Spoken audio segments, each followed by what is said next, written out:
Hello everyone, my self Roshni. और अभी हम लोग देखेंगे कि हमारे फाइनल ईयर यानी कि थर्ड प्रॉफ के सिलेबस में कौन कौन से सब्जेक्ट है और उस सब्जेक्ट में टर्म वाइज सिलेबस में क्या क्या दिया हुआ है। जैसे कि मैंने पहले भी हमारे शॉर्ट्स वीडियो में मैंने बोला था कि अभी हमें स्टार्ट करिए थर्ड प्रॉफ के सेकंड टर्म के सिलेबस के बारे में। तो सेकंड टर्म यहाँ पे जो दिया हुआ है ये टर्म कौन कौन से हैं, तो ये सारे फर्स्ट टर्म का टॉपिक है। तो सेकंड टर्म में कौन कौन से टॉपिक है, हमारा सब्जेक्ट है प्रसूति तंत्र यानी कि ऑब्स्टेरिक एंड स्त्री रोग, ये गायनेकोलॉजी में सबसे पहले ऑब्स्टेरिक का देखेंगे, यानी कि जिसको पेपर वन में भी काउंट करते हैं कि पेपर वन में पूरा ऑब्स्टेरिक है। तो ऑब्स्टेरिक में सेकेंड टर्म के सिलेबस में क्या क्या है, तो गर्भ व्यापत देखेंगे यानी कि फीटल पैथोलॉजीज। तो गर्भ व्यापत में गर्भस्राव, गर्भपात, उसका निदान, संप्राप्ति, लक्षण, चिकित्सा वगैरह सब देखेंगे। और फिर एबॉर्शन देखेंगे, एमटीबी देखेंगे, गर्भ व्यापत के निदान, संप्राप्ति, लक्षण, इंट्रायूटेरल ग्रोथ रेस्ट्रिक्शंस, ओलिगोहाइड्रोमिनियोस और पॉलीहाइड्रामिनियोस, ये सारे टॉपिक्स हम कवर करने वाले हैं। तो धीरे धीरे एक एक करके सारे टॉपिक्स कवर करेंगे। उसके बाद देखेंगे गर्भिणी व्यापत के बाद ये प्रसव विज्ञान में जो जो सब टॉपिक्स दिए हुए हैं वो सारे बस आई थिंक कि ये हाँ इतना ही है सेकेंड टर्म के ऑब्स्टेरिक में। अब गायनेकोलॉजी में देखेंगे तो गायनेकोलॉजी में यहाँ से स्टार्ट हो रहा है योनि व्यापत मोस्ट इम्पॉर्टेंट टॉपिक्स, यानी कि हर जगह क्लिनिकली कहे या फिर एग्जामिनेशन पॉइंट ऑफ व्यू, दोनों के पॉइंट ऑफ व्यू से देखेंगे। ये बहुत बहुत इम्पॉर्टेंट टॉपिक्स है। तो योनि व्यापत बहुत अच्छे से पढ़ने वाले हैं, उसके श्लोक के साथ पढ़ेंगे। और उसके बाद योनि व्यापत के बाद देखेंगे हम ये वंध्यत्व यानी कि इनफर्टिलिटी तो आपको पता ही है कि अभी के टाइम में कितना ज़्यादा इनफर्टिलिटी के केस होते हैं। उसके बाद से व्याधि विनिश्चय उपाय यानी कि डायग्नोस्टिक टूल्स एंड टेक्निक्स, कौन कौन से डायग्नोस्टिक टूल्स एंड टेक्निक्स होते हैं ये है। और स्थानिक उपक्रम यानी कि इन सिटू ट्रीटमेंट मोडेलिटीज़, ये सिर्फ है थर्ड प्रॉफ के सेकेंड टर्म के सिलेबस। और अभी हम लोग मार्च तक हम लोग सेकेंड टर्म के सिलेबस देखेंगे। उसके बाद फिर फाइनल टर्म के या फिर फर्स्ट टर्म के सिलेबस सबसे पहले हम थर्ड प्रॉफ के सिलेबस वाइज कंप्लीट करने वाले हैं। जब थर्ड प्रॉफ के सारे सब्जेक्ट खत्म हो जाएंगे तब फिर हम इस बीच में देखेंगे अगर सेकेंड प्रॉफ या फर्स्ट प्रॉफ के कोई टॉपिक्स इंपॉर्टेंट लगते हैं तो उसको हम पढ़ सकते हैं, पोस्ट कर सकते हैं। तो अभी नेक्स्ट सब्जेक्ट में फिर आएंगे नेक्स्ट वीडियो में, तब तक के लिए bye bye. So hello everyone, my self Roshni. और अभी हम लोग देखेंगे कि हमारे फाइनल ईयर यानी कि थर्ड प्रॉफ के सिलेबस में कौन कौन से सब्जेक्ट है और उस सब्जेक्ट में टर्म वाइज सिलेबस में क्या क्या दिया हुआ है। जैसे कि मैंने पहले भी हमारे शॉर्ट्स वीडियो में मैंने बोला था कि अभी हमें स्टार्ट करिए थर्ड प्रॉफ के सेकंड टर्म के सिलेबस के बारे में। तो सेकंड टर्म यहाँ पे जो दिया हुआ है ये टर्म कौन कौन से हैं, तो ये सारे फर्स्ट टर्म का टॉपिक है। तो सेकंड टर्म में कौन कौन से टॉपिक है, हमारा सब्जेक्ट है प्रसूति तंत्र यानी कि ऑब्स्टेरिक एंड स्त्री रोग, ये गायनेकोलॉजी में सबसे पहले ऑब्स्टेरिक का देखेंगे, यानी कि जिसको पेपर वन में भी काउंट करते हैं कि पेपर वन में पूरा ऑब्स्टेरिक है। तो ऑब्स्टेरिक में सेकेंड टर्म के सिलेबस में क्या क्या है, तो गर्भ व्यापत देखेंगे यानी कि फीटल पैथोलॉजीज। तो गर्भ व्यापत में गर्भस्राव, गर्भपात, उसका निदान, संप्राप्ति, लक्षण, चिकित्सा वगैरह सब देखेंगे।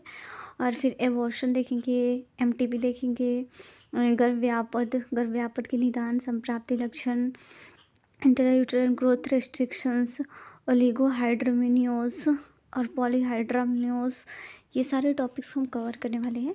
तो धीरे धीरे एक एक करके सारे टॉपिक्स कवर करेंगे। उसके बाद देखेंगे गर्भिणी व्यापत के बाद ये प्रसव विज्ञान में जो जो सब टॉपिक्स दिए हुए हैं वो सारे बस आई थिंक कि ये हाँ इतना ही है सेकेंड टर्म के ऑब्स्टेरिक में। अब गायनेकोलॉजी में देखेंगे तो गायनेकोलॉजी में यहाँ से स्टार्ट हो रहा है योनि व्यापत मोस्ट इम्पॉर्टेंट टॉपिक्स, यानी कि हर जगह क्लिनिकली कहे या फिर एग्जामिनेशन पॉइंट ऑफ व्यू, दोनों के पॉइंट ऑफ व्यू से देखेंगे। ये बहुत बहुत इम्पॉर्टेंट टॉपिक्स है। तो योनि व्यापत बहुत अच्छे से पढ़ने वाले हैं, उसके श्लोक के साथ पढ़ेंगे। और उसके बाद योनि व्यापत के बाद देखेंगे हम ये वंध्यत्व यानी कि इनफर्टिलिटी इनफर्टिलिटी तो आपको पता ही है कि अभी के टाइम में कितना ज़्यादा इनफर्टिलिटी के केस होते हैं। उसके बाद से व्याधि विनिश्चय उपाय यानी कि डायग्नोस्टिक टूल्स एंड टेक्निक्स, कौन कौन से डायग्नोस्टिक टूल्स एंड टेक्निक्स होते हैं ये है।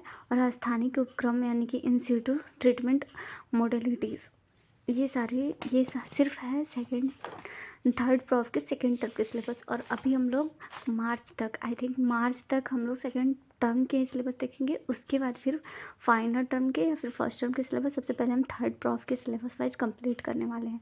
जब थर्ड प्रॉफ के सारे सब्जेक्ट खत्म हो जाएंगे तब फिर हम इस बीच बीच में देखेंगे, अगर सेकेंड प्रॉफ या फर्स्ट प्रॉफ के कोई टॉपिक्स इंपॉर्टेंट लगते हैं तो उसको हम पढ़ सकते हैं, पोस्ट कर सकते हैं। तो अभी नेक्स्ट सब्जेक्ट में फिर आएंगे नेक्स्ट वीडियो में, तब तक के लिए बाय बाय।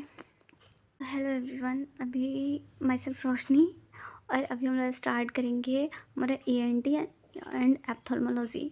इसमें क्या क्या पढ़ना है, फर्स्ट नहीं सेकेंड टर्म के सिलेबस में, यानी कि थर्ड प्रॉफ के सेकेंड टर्म के सिलेबस में कौन कौन से टॉपिक्स इंपॉर्टेंट है वो उसको हम देखेंगे।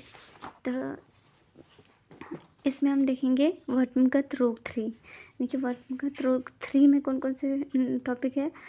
तो ये टोशिस दिया हुआ है, निमेश दिया हुआ है, क्लीन वर्तम वगैरह, ये सब टॉपिक्स उसके अंदर दिए हुए हैं।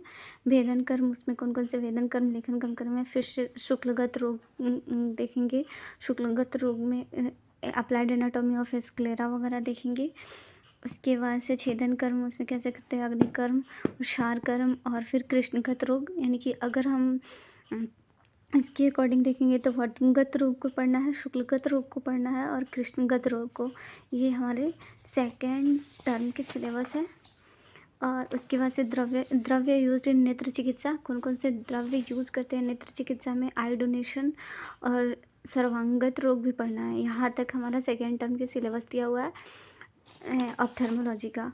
और फिर हम बात करेंगे अगर हमारा ENT का पोर्शन, तो ENT में सेकेंड टर्म के सिलेबस में दिया हुआ है यहाँ से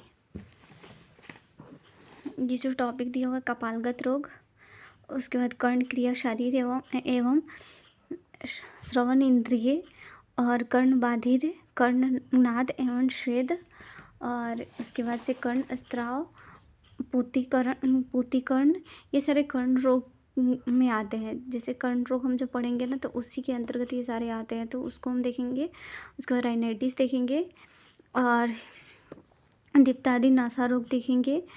ये सारे सेकेंड टर्म के सिलेबस, दंतमूलगत रोग, जिह्वागत रोग, ये सारे सेकेंड टर्म के सिलेबस है।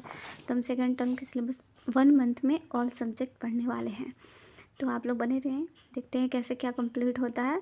कृमि दंतक, ये सारे यहाँ तक द्रव्य यूज्ड इन कर्णनाशा मुख रोग चिकित्सा तक हम पढ़ने वाले हैं सेकेंड टर्म के सिलेबस में। तो मिलते हैं सेकेंड सिलेबस जब और सब सब्जेक्ट नेक्स्ट देखते हैं कौन कौन से सब्जेक्ट में क्या क्या पढ़नी है। सारे सिलेबस एक बार हम देख लेंगे, उसके बाद देखेंगे कि कैसे हमें स्टार्ट करें या कौन से सब्जेक्ट से स्टार्ट करने वाले हैं। तब तक के लिए बाय बाय, मिलते हैं नेक्स्ट वीडियो में। तब अगर आप